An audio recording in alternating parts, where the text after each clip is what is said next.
Howdy folks, Grebner here with Grebner Outdoors. Let's talk a little bit about emergency or survival fire making in case you get stranded or, God forbid, you end up bugging out.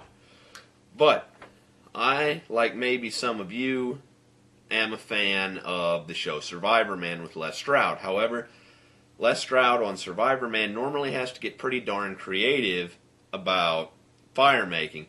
Now, if you know anything about basic survival, you've got certain priorities: fire, shelter, water, and food. Not necessarily in that order. It depends on your terrain, geographical location, which is pretty much terrain, and the climate. But those are some basic priorities that you need to take care of. But for right now, we're just going to talk about fire. Now, I always have a Zippo on me. However, I pulled this out of my hunting pack. Zippos and all lighters take fluid or need fuel to actually work. And these two things are finite, meaning not infinite. They are finite. This is the Zippo fluid from my hunting pack that I always keep in there. I just pulled it out for the video so that I can always keep this filled. But 2 is 1, 1 is none, and 3 is better. So I've come up with a system for always having matchless fire starting at my disposal. This is my Leatherman Wave Multitool. This is the Leatherman Wave nylon pouch, and this is a magnesium fire starter that has a ferrocerium rod in it.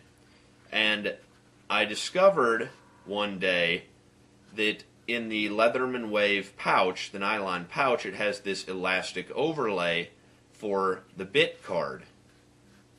If you do not use a bit card, the magnesium fire starter with the ferrocerium rod fits absolutely perfectly down in here behind the Multitool, and so I've always got luck on my side. But as I said, 2 is 1, 1 is none, and 3 is better. That's why I'm also going to show you another thing that you won't find me out in the bush without. This here is my cold steel spike buoy, and this is another magnesium ferrocerium fire tool. And when I'm out in the woods, I'll take this out of my hunting pack and throw it under my shirt, out of the way, down here, and play things really close to the chest. That way I've always got it with me, in addition to the Multitool with the fire starter in the back of the pouch.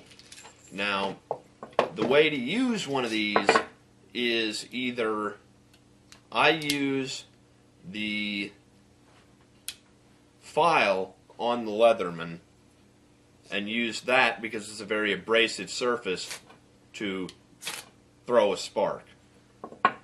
It's a smooth edge, so you're not going to cut yourself if you get fumbly with it. However, I also really like the cold steel spike buoy on this combination here because it has a very broad spine with a very abrupt edge on each side. It's not a dehorned spine knife, and I can also throw a very good pattern of sparks here. Hopefully I don't start my damn tablecloth on fire.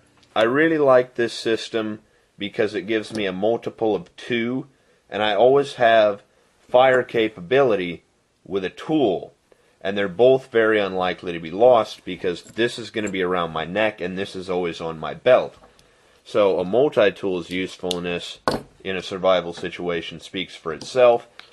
But I also wanted to cover why I selected the cold steel spike buoy. One, this is an excellent game cleaning knife. We cleaned my buck with it this year.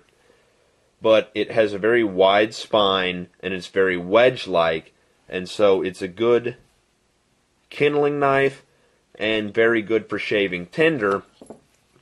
But as I said, it also has the very abrupt edge on each side of the spine, so I can throw a good spark with it. And I always have a tool with the fire.